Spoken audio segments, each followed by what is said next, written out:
I take it that you told your customers what had happened. Yes, and they had found out through the media. So. And how did you feel that the media treated you here in New Hampshire? I definitely think that they were more in favor of the state side of it. Definitely wasn't necessarily open-minded to my story and my reasoning. I think that there was a definite motive there, that they kind of wanted everyone to comply with and have just that one decision made and not have a choice for everybody to handle this situation and handle the pandemic in their own way. But I think that they wanted to follow their narrative. So I think that was definitely pushed a little bit towards how they treated my story. I take it that you weren't happy over that. No, definitely not. Did any of the alternative media, anything not of the regular papers of WMUR, ever contact you? Did you happen to go on any radio shows that lean more conservative, or some of the closed circuit TV, the town TV shows, to try to make your case? Not at that time. It just wasn't the right timing, because I was planning to fight the fine for the state. So I definitely wanted to kind of take it. It was a lot to take in. So it was definitely something that I needed to kind of process through, and it was a lot coming at me. So I held off on some of those at the time.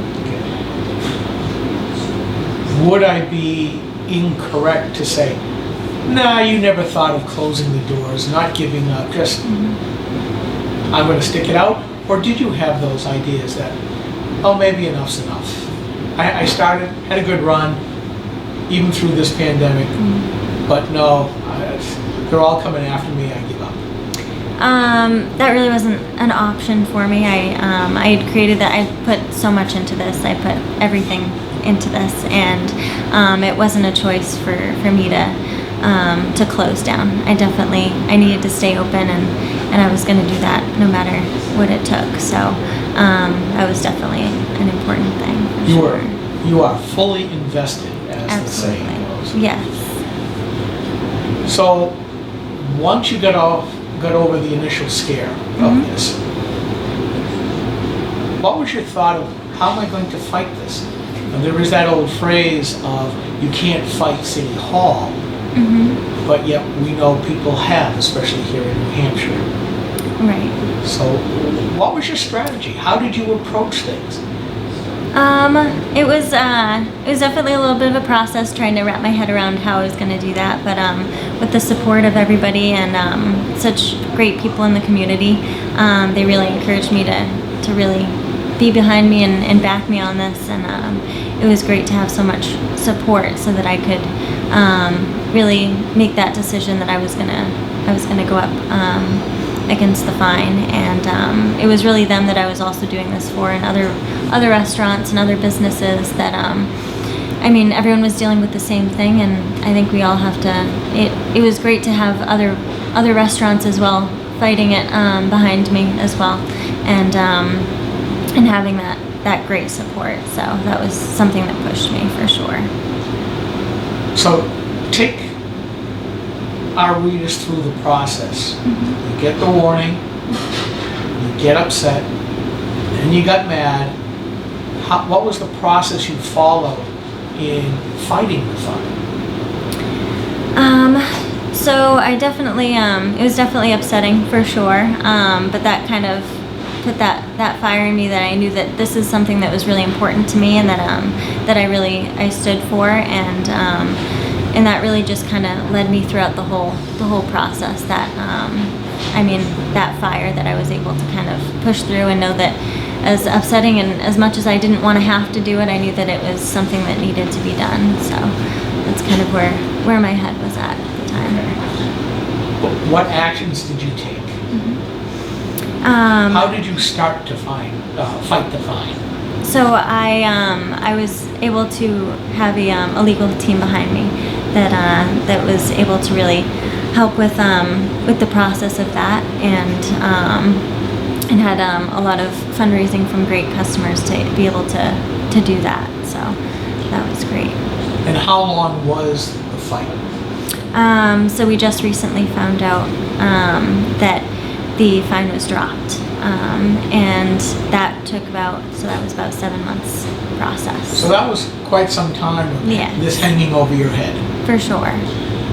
Any intermediate steps? Because I will tell you that the readers of Granite Rock are very smart people. A lot of them are smarter than I am. And they're going to say, Skip, why didn't you ask about the little steps? I mean, they want almost a blow by blow, if that's at all possible. If you can walk us through, what did you have to endure? What kind of red tape did you run up against? What kind of bureaucrats might have been helpful, might have not been as helpful? What were some of the big things that got in your way? There was a lot more kind of time that was pushed. So it wasn't necessarily things that happened immediately, but I think the dragged out process and things kept being pushed off by the state, and such as hearings and that sort of thing. So that was definitely a frustration, for sure, to have that time dragged out so much. So how many departments of the state of New Hampshire got themselves involved in your case? Who did the fine come from? So the fine came from the Attorney General's office. Oh, splendid. Yes. And that was Gordon McDonald at the time. Correct. Yep. So, and then after that, I take it you contacted the AG's office, but did any other departments came in or decided to pile on at the same time that you had to fight as well? So that was definitely something that I think that they were trying to figure out as to who I would be fighting the fine against. Was it the Department of Health, or was it the state? So I think that they had never had a case like this, so they were trying to figure out what they were going to do as well. So I think that it definitely was new for everybody, and that was definitely a big thing for sure, trying to figure out who we were fighting against. So who ended up finally with jurisdiction? Who was the department that actually said, yes, you have to pay this, or we give up? The state. The state, but what Yes. part of the state? The Attorney General's office. Attorney General. Yeah. Okay. And did they apologize, or did they just state, we're done? They just sent a letter saying that they were dropping the fine. Okay. Did they give you any legal basis as to why they dropped the fine? Or was it just, you're good? So they believed that what they stated in the letter is that I was going to be, that I was still guilty, but they were going to drop the fine because they didn't want to continue to spend the money on this case. So I am a true believer that Yes, I'm making her smile and laugh, folks, because I'm here trying very hard not to laugh. That you are innocent until proven guilty. I was never proven guilty. So that is definitely a big thing for me, that I'm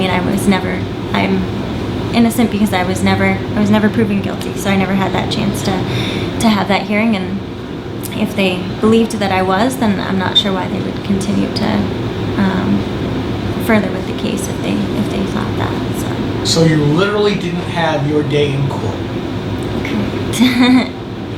This has very serious ramifications. I will tell you that as background, Granite Rock has certainly been those that have been opposed to what Governor Sununu has done, become a unitary governor, as it's called, making his own legislation, doing his own judicial actions, and making up his own quote-unquote law. So I'm chuckling a little bit at you not having your day in court, but I'm not surprised. And because I'm not surprised, this is a bad place to be in. Did you ever hear from the folks at Reopen New Hampshire by any chance? had spoken to a couple of people that had been involved in that, but I never got completely involved in that at all. I just.